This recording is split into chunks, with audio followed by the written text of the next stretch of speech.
Welcome to FFC Top 3, a show where we, your FFC hosts, count things down from 3 to number 1. Thank you for joining us this week. If you have suggestions for Top 3, be sure to drop us a note in the usual locations on Twitter, at FocusFireChat, in our Discord, or even email us at focusfirechat.com, or at gmail.com, there we go. And on the poll, I keep forgetting to add this to this intro, and sometime I'm actually going to get it all the way through without having to stumble over things, but this week, we are going to do top 3 comfort foods. And we have a special guest with us this week. We have one of my clanmates, Mr. Dwyer Fire 13. That's right, you still have the numbers in your name, even though Lux keeps yelling at you for it? Honestly, I think I need to keep them now just to drive him crazy. I was about to say, that seems like something that you, at this point, if someone's yelling at you to do something, that's almost an indicator that you need to not do it. I mean, I had my one offer for a change of a name. Green here would have disowned me if I went for it. I found a way that the Cheese Titan, it was available. I was ready to fire on it. I just love the response. Yeah. Oh, it was like he popped that idea in chat. Well, I think I was streaming at the time. I might not have been, but he popped that idea up, and I was just like, no. I will not associate with somebody named the Cheese Titan. I'm sorry. Oh, because you're the one who does the Brachion. Uh-huh. He is the one who breaks Brachion and makes him... I tip my hat to you, sir. Because that is amazing. Oh my god. Every time we go and do that Keep doing it. Together. Keep doing it. Don't. For those of you who don't know the story... Dwyer is one of my clanmates, and we run a lot of things together. And one of the things we run on occasion is the Nightfall, or just normal strikes, and we do the...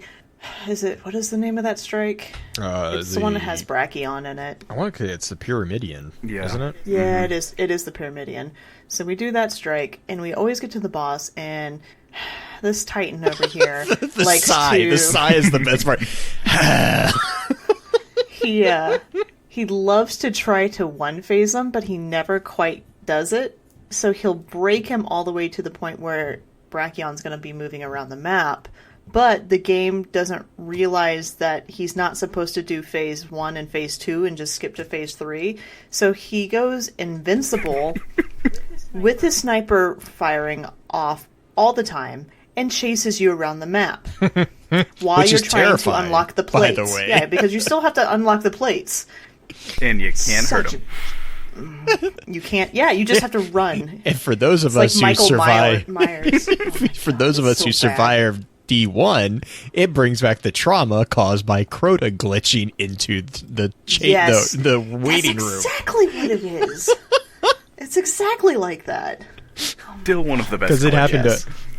Oh my gosh! That happened to us once, and I that was probably one of the few times I legitimately just was like, no, like because I just trauma PTSD from the Crota glitch just like flashed through my head. I was like, no.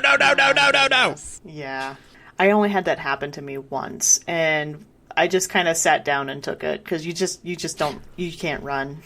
If he glitches in, the Crota thing? Yeah, you're just, That's I mean, there's a part of you that has, like, the natural tendency to try to escape, and then, logic catches up, and you're like, this is not going to end well. Yeah, basically. But, talking about something that's a little less scary, let's talk about comfort food. Dwyer, I'm going to have you start us off, then Blue, and then I will finish off on, as I always do. So what is your number 3 top 3 comfort foods? So... this was something that I've been poring over for the last 3 days now, arguing with people at work over, because everyone, and I mean literally everyone at my job, said mac and cheese as the first thing. And then I asked them to specify, and it just... one guy said Kraft, one guy said Annie's, one person said homemade. I'm like, if I can go to a microwave and make a mac and cheese in 2 minutes, I don't know if that's really comfort food. But that's fair. I love mac and cheese. Anyone who's heard me talk in any of Green's streams or elsewhere, I love cheese in general. So what I do, I like to cook when I have the time. I make a mushroom Alfredo. And I like to do it with an herb-crusted chicken and a tossed arugula salad.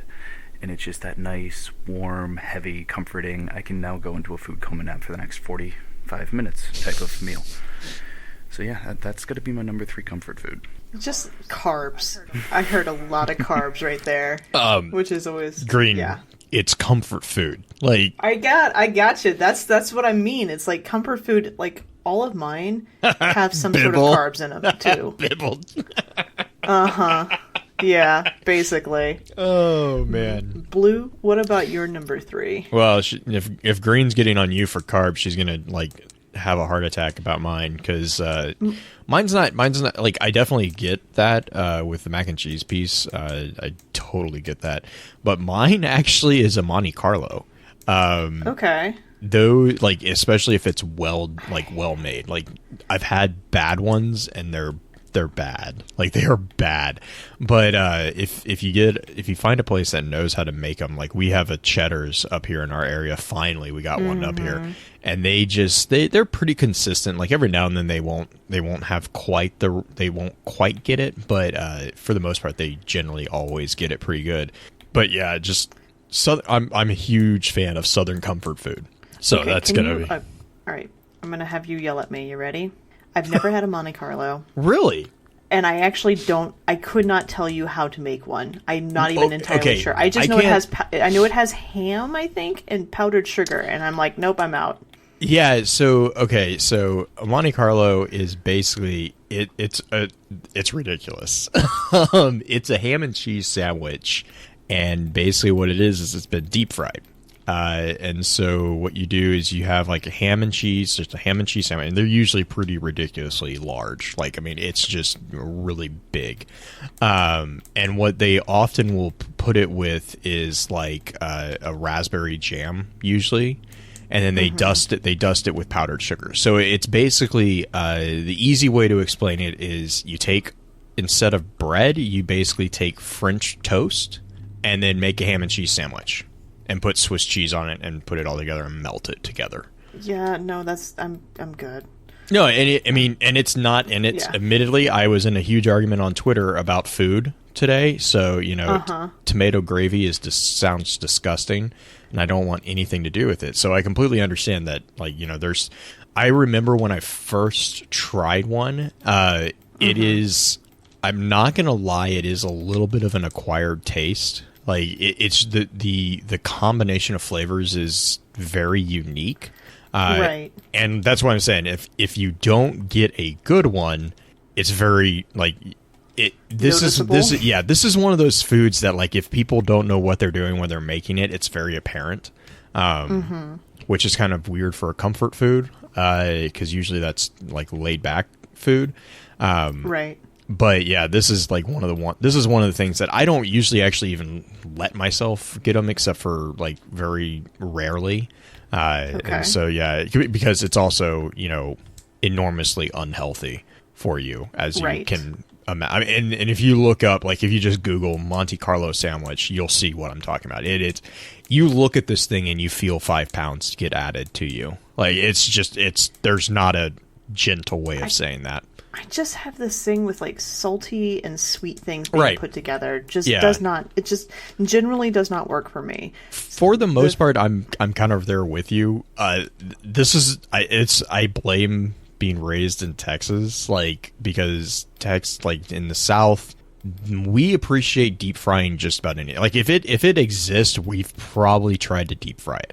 I'm Right. just gonna call that out on ourselves. It's like state fair food. State turned up fair to food. 11. State fair food is like if you've ever been to a Texas state fair, you know what I'm talking about. They will deep fry anything, like, and I mean pretty much anything. If you can stick it on a stick, it has probably been deep fried at some point. Even if you can't stick it on a stick, they've probably tried to deep fry it at some point. Yep. And so Monte Cristo is kind of just the dinner equivalent of that mentality, I think. It's the easiest way to explain it. I can see that. I don't know. It's just one of those things. Like I had this argument with some of the Hydra clan too. It's like chicken and waffles is another one that I'm like, nope. I just don't want to try it. because it just is weird. It gets under my skin a little bit because of the salty and the sweet going on together. And I'm sure that I'm gonna be like, people are gonna be like, "What? You just haven't tried the right one." I'm like, "Yeah, you're right," because I haven't tried any of them. I mean, like with most food, I'll try most of the stuff, but there's, I mean, I definitely get what you're saying about the salmon. Like, I mean, there's some things that part of the hump that you have to get over with the Monte Cristo is just getting over what it looks like. Mm-hmm. Because it's one of those things where it's like you look at it and you're like, what? Yeah. My number 3 is a little less, I guess, particular. Like it's pretty forgiving.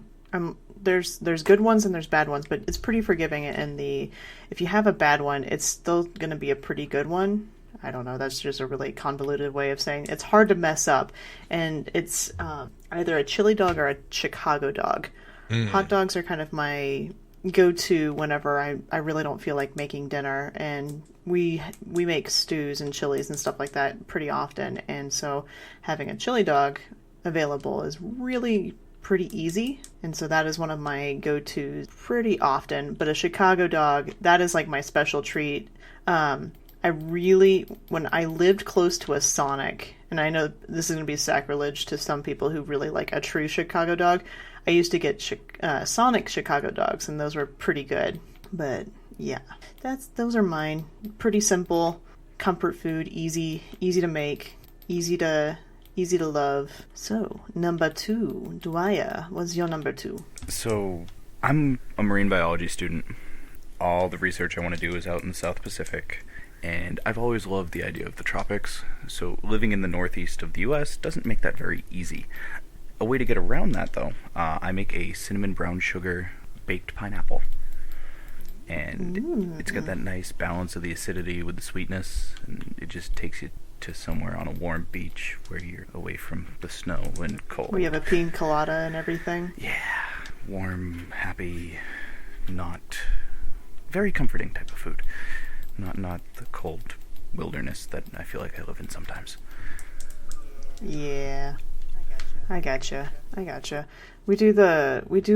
I've done the grilled pineapple before. I've not, like, broiled it or anything like that, but we do a cabbage the same way with the cinnamon and sugar, which sounds really, really odd now that I'm talking about it after the pineapple, but that one was also pretty good. Blue, your number 2. Chicken fried steak.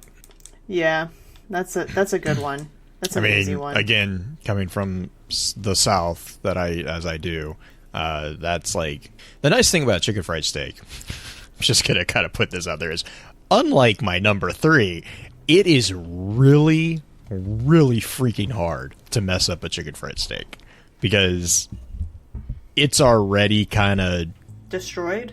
Well, it's already kind of like the leftovers as far as the meat goes. Like, you're not going to overcook. Like, I guess you could technically overcook a chicken fried steak. I'll be honest, I've never had one. I know that they technically exist if you really don't pay attention to what you're doing for like 3 hours. But if you do, you just put more gravy on it. So, I mean, it kind of works out in the end. So, you know how most restaurants do the chicken fried steak so they don't become tough? Oh, yeah, if you don't cook it enough, yeah, I guess. Well, no. Well, not even that. You can overcook the out of it, because what they do is they put it through a processor where it basically pokes like hundreds and hundreds of tiny little holes into it. So it's tenderized within an inch of its life, which is why you can always cut it with a knife and fork, like a little butter knife and fork, instead of having a see, I don't have those. I always have. What, a butter knife, or no, like the ones that you can cut with a butter knife. Mine, you always have to have it. You like, want the real thick ones? Yeah, like I usually we go like Cracker Barrel does a pretty good job with it. Again, Cheddar's has a really good one. Mm-hmm. There's a couple different places that actually are here in the Midwest area that have actually pretty good ones. But yeah, I just really, again, comfort food is comfort food. It's not meant to be healthy. Right. I gotcha. I mean, mine was a hot dog, so I'm not I'm not judging on the health aspects of it. It's just, It's not What's it saying? destroyed. You just put It more is- gravy on it. Like, yeah. I mean, it's true. if you. Sorry. I know. Yeah. But, I don't know. Comfort food always reminds me of home a lot of the times. Mm-hmm. And so, like, chicken fried steak definitely reminds me of growing up in Kansas. But another thing that I had quite a bit is one of my very first jobs. I worked with my aunt, who was a cook at a local restaurant, and I worked as the dishwasher there. She would make tacos, and they are probably they would be the special for the day, and they are the whitest tacos you could possibly think of, like the white person taco. It is literally like boiled ground beef that has been like seasoned and have cheese and a white flour tortilla. I mean, I grew up in a very Hispanic populated area, and so I fully realize that this is like an atrocious thing as far as Mexican food goes, and I wouldn't even call it Mexican food. But there's something real special about having just that really utterly white person taco almost that is absolutely delicious. Sorry. It's just so awkward to say, but yeah.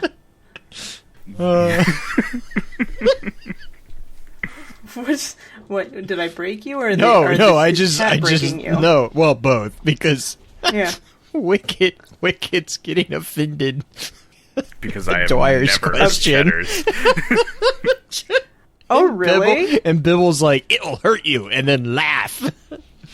Cheddars, I don't know if it's just a Midwest thing, because I know there's one in Wichita when I was there. It's like a southern / Midwest thing. It's really Yeah. it's really big, and I'm not sure where it originated from. I just know that in Texas we've always had them around, Right. And so, like, for us, it was just a staple of growing up down there, and they just recently opened one up pretty close to our house up here in the KCMO area. So there's I think one, there may be two. I know there's at least one here. Cheddars is like what it's TGI Fridays really if wanted TGI to be. Fridays or Applebee's had a baby with Cracker Barrel, that is Cheddars. And it was really successful. Okay. Unlike its parents. Right. I mean, Applebee's. Well, is- Cracker Barrel is pretty good, but like the other two, like, you know, they're Applebee's not. Yeah. is huge up here right now. I don't know if it's going around across the country, but we have $1 drinks, like, all month long. That just sounds like a bad Like, plan. That sounds like, you know, nickel shots. That's just going to end badly for everyone involved. This month is all, I think it's strawberry joke vodka is great. lemonades. $1 all month. Oh man, yeah. That just sounds like a headache the next day. Oh, I'm sure. I avoid that. But that brings us to number ones already. What is your number one comfort food? Dwyer, I think Bibble wants to mail you. He wants to mail you like Cheddars. Like, I'm pretty sure, Bibble, that's not gonna make it through the mail. Bibble and Wicked are like, wow, can you exist without this? Oh my goodness. So number one, I'm going off your theme that you just laid on feeling like at home. Since I've been born, as far as I know, my dad, every year we make a homemade chicken soup, large batch, every single year. It's whatever we have overstock, we put in the freezer, we heat it up whenever we need to, and yeah, it's just home.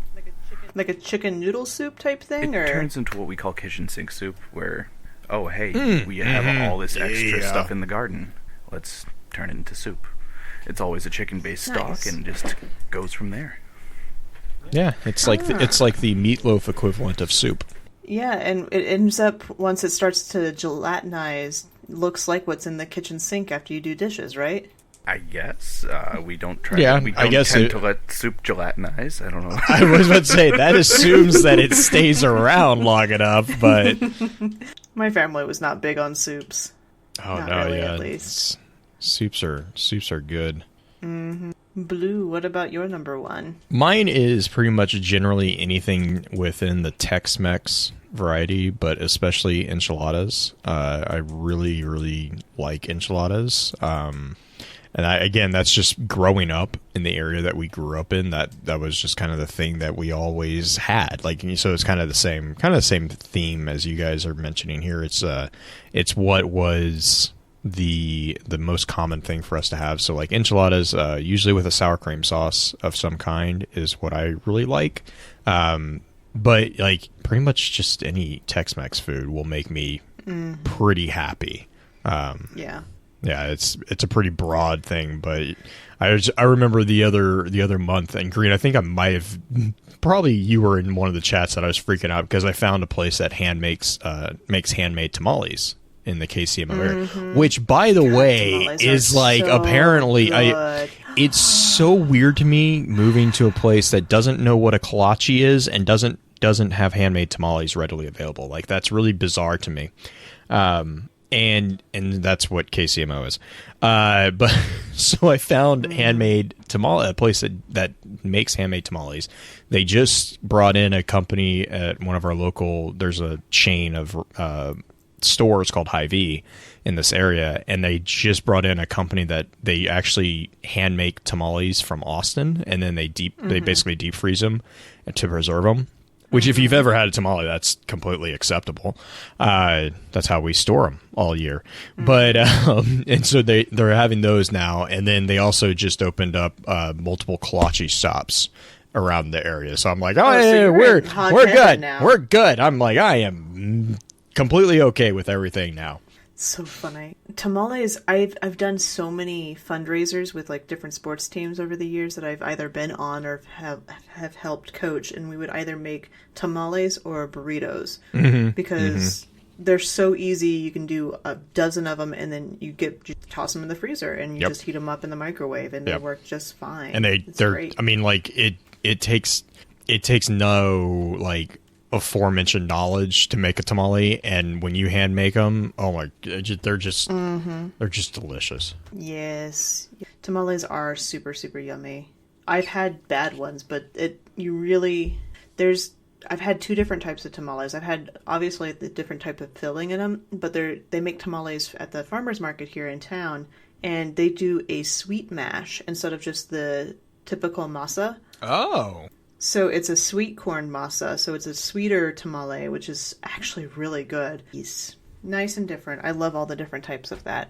But it goes to my number one, which has been my favorite food since I was really, really young. It's very much so something that if I'm having a hard time, Julie will make for me because she knows it's my happy place. And it was actually the very first recipe I ever learned how to make, and it is tater tot casserole.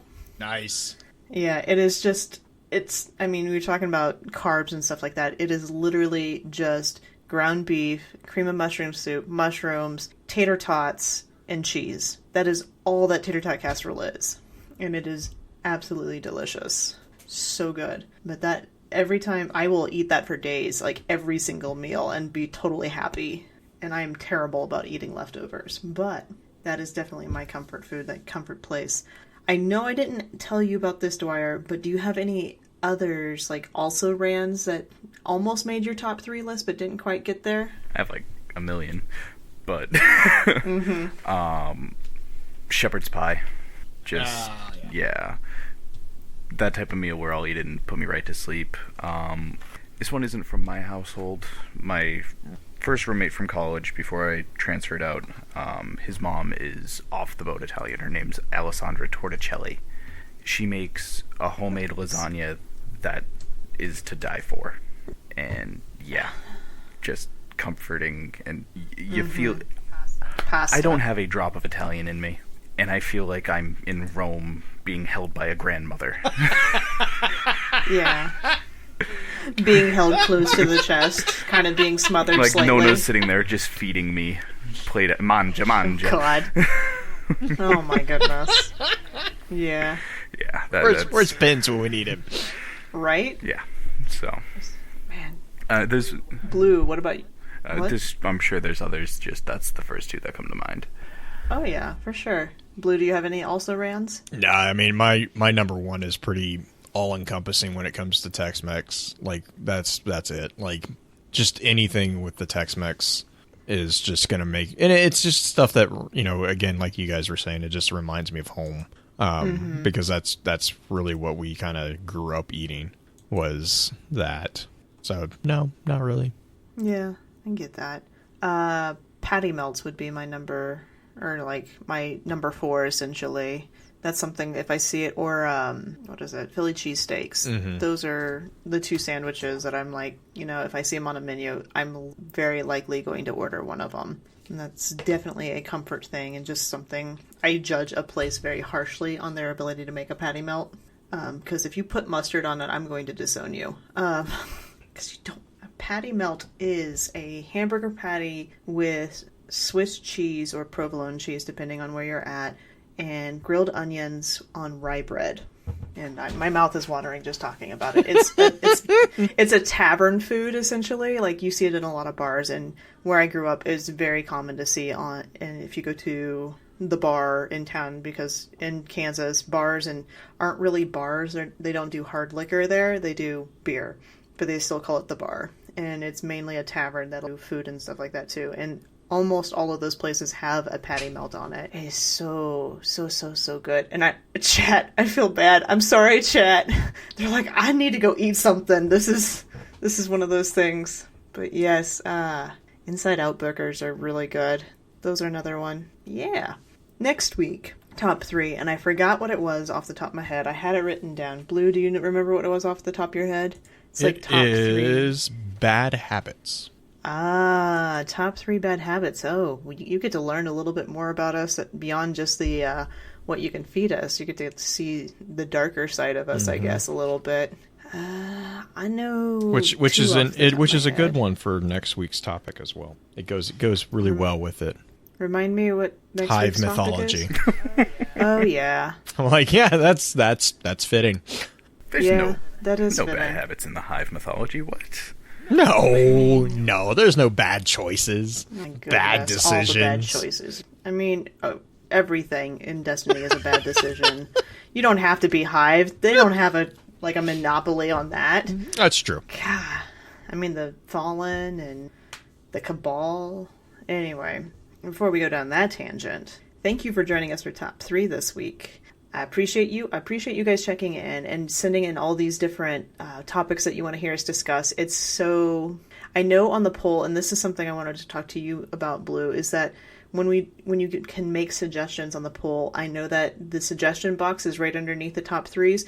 It's also meant for suggestions for topics for the regular show. Yep. We got a lot of them last week, actually. So this weekend's poll is...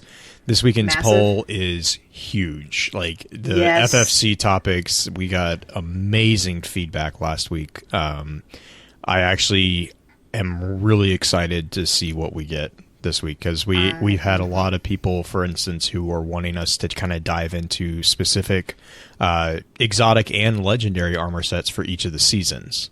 One of the suggestions that I saw on there, and I was like, that is an amazing and just excellent way to kind of prioritize-wise break down armor sets that have a lot of really cool connections. So yeah, the feedback actually this last weekend was really good. I really, really had a lot of good feedback from those. Yeah, definitely. I like it. I really like it. Thank you guys for making those suggestions, by the way. It helps keep... We start running out of ideas unless there's a new season, which obviously the new season just dropped. But we start running out of ideas. So if you guys are like, hey, I really want to know more about this, or what is going on with Anna Bray, or what is going on with all these different characters, or what's going on in these legendary armor sets, that's great. I love it. I love you guys. Oh my gosh, Peregrine Greaves. Yes, that is... Man-at-Arms has promised, and he is in the process of making a new video for that, by the way. So, shout out to him and Top 3 here. But, thank you guys for joining us. As always, hope you have a great week, and we'll see you next time. And remember, everybody loves the list.